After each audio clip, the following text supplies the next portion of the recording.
Hey everyone. Welcome to this video tutorial learning C# using Windows Forms. In this tutorial, we'll be covering the basics of C#. On the next pages I give you some more info regarding what are classes and what are the benefits. Creating a class in C# with properties and methods. My top 5 important classes in C# from the .NET Framework. What are classes? Classes are a fundamental building block of object-oriented programming, OOP, in C#. They provide a way to organize code into reusable, modular units. A class is essentially a blueprint that defines the structure and behavior of objects that belong to that class. An object is an instance of a class that has its own set of data and behavior. Classes in C# can be thought of as a template or a mold that is used to create objects. When you create a new object from a class, you are creating a new instance of that class. Each instance has its own set of properties and methods that can be accessed and modified independently of other instances. One of the key benefits of using classes in C# is that they provide a way to encapsulate data and functionality. This means that you can define how data should be stored and manipulated within a class, and then use that class in different parts of your program without having to worry about the underlying implementation details. This can help to reduce complexity and make your code more modular and easier to maintain. In C#, everything is an object, including primitive types like integers and strings. Objects have properties and methods that define their behavior and allow them to interact with other objects. Classes provide a way to define these properties and methods in a structured way. In summary, classes are a fundamental building block of object-oriented programming in C#. They provide a way to define the structure and behavior of objects, encapsulate data and functionality, and make your code more modular and reusable. Creating a class in C# with properties and methods. In this example, we've created a class called person with 2 properties, name and age. We've also defined 2 methods, say hello, which prints a message to the console with the person's name and age, and calculate birth year, which calculates the person's birth year based on their current age. To use this class in your code, you can create an instance of the class and set the values of its properties. So it's possible to create many different persons by create new instances of the person class. My top 5 important classes in C# from the .NET Framework. This is the base class for all classes in the .NET Framework, and provides the basic functionality for all .NET objects. This class is used for working with strings and provides a wide range of string manipulation methods.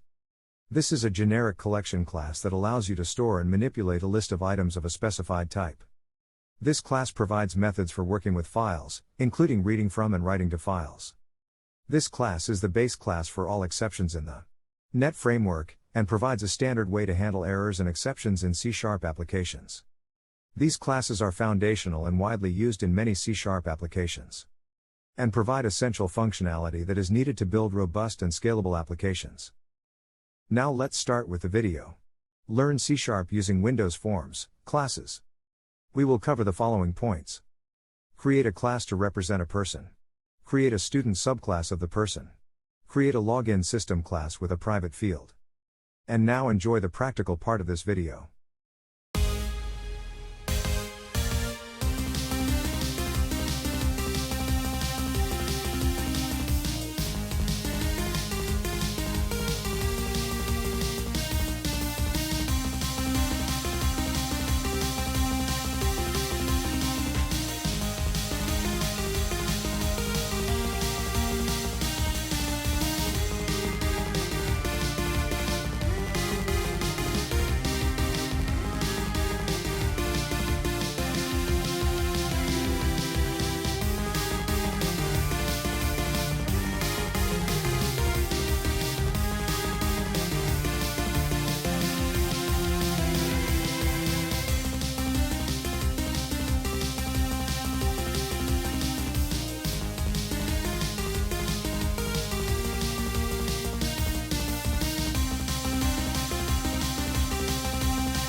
Thank you for watching. Feel free to leave a comment with ideas, wishes, or improvements for further content. If you like my videos, I would be happy about a like for the video. If you want to support me further and not miss any videos, just subscribe to my channel.